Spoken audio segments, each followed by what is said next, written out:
Okay, so again, now that we have a new definition, that's another reminder we are in radian mode. We are talking circular functions, and one of the first things that we can do that's kind of an old idea is to find exact values for certain trig functions.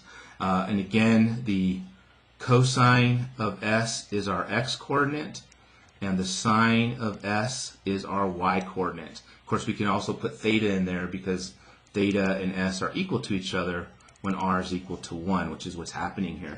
And so again, we're talking, this is basically a y-coordinate in quad number 1. Since we built it, let's go ahead and use it. When I look at my unit circle, right, here's pi over 4, and I can see that the y-coordinate is the square root of 2 over 2. So that is just our square root of 2 over 2 value. Cosine of pi over 3, again, this is in quad 1. Okay, and it's the x-coordinate we're looking for, right? And so when I come to my unit circle and I look at pi over 3, right, I can see that the x-coordinate is equal to 1/2. So the cosine of pi over 3 is 1/2. And again, we kind of knew this already. Thinking in degrees, the sine of 45 was the square root of 2 over 2, and the cosine of 60, oops, I wrote 1/3, right, is 1/2. So again, that's something we already knew with right triangles. We're just using our handy-dandy cheat sheet, if you would, to kind of get it done. Tangent of pi over 6, well, again, this is in quad 1, right, and it's a ratio of y over x. So I'm going to come over here and look at tangent of, here's pi over 6. I can see that the x-coordinate is the square root of 3 over 2. The y-coordinate is 1/2. So by definition, this is 1/2 divided by the square root of 3 over 2. And if we multiply by a reciprocal, this becomes 1 over the square root of 3.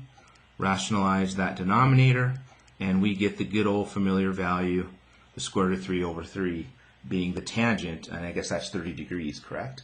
So that's how we'll do that with our cheat sheet now. So I guess, that maybe that's why people love it. So the sine of 5 pi over 6, well, again, this is in quad 2. And since we're talking sine, I'm going to be looking at a y value. So go over to quad 2.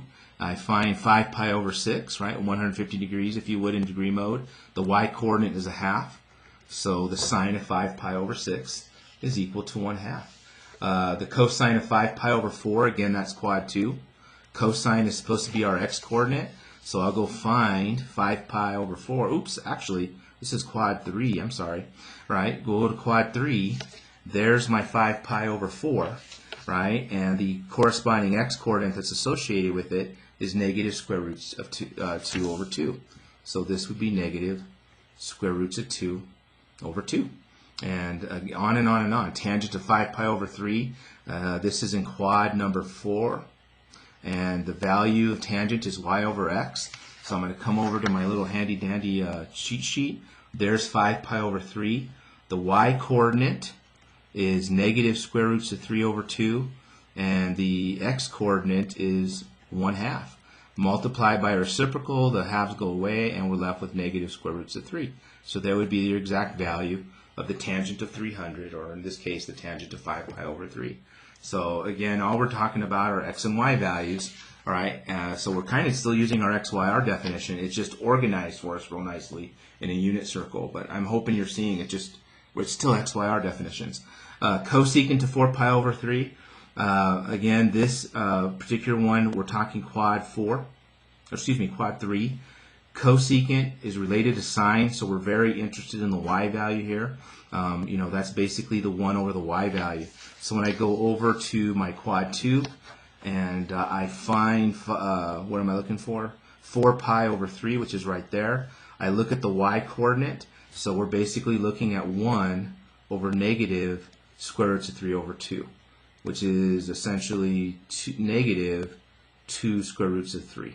Rationalize that denominator, and we got our value. So this is negative 2 square roots of 3 all over 3. So that would be the exact value for cosecant. So notice I'm still using my x, y, r's. All right, it's just that r, right, is equal to 1. So what about the secant of 7 pi over 6? Well, again, I think that has us in quad number 3. And we're very interested in the x value because secant, right, is basically the reciprocal of cosine, so 1 over x. And so I'm going to come over here. There's my 7 pi over 6. Here's the corresponding x value. So we're basically looking at 1 over negative square roots of 3 over 2, which turns into negative 2 square roots of 3, rationalizing that denominator, and we get that exact value. So again, it's a cheat sheet. That's essentially what it is. Cotangent to 3 pi over 4, well, this has us in quad number 2, and cotangent is defined to be x over y. So I'm very interested in finding both of them in that quadrant. So for 3 pi over 4, here's where we're at. The x-coordinate and the y-coordinate are given, so we're looking at negative square roots of 2 over 2 all over square roots of 2 over 2, which is essentially negative 1. So obviously it's a little easier with your cheat sheet, right? You don't have to draw any pictures because they're right there. So that might be the payoff in terms of finding exact values. All right, so there you have it. There's your first round.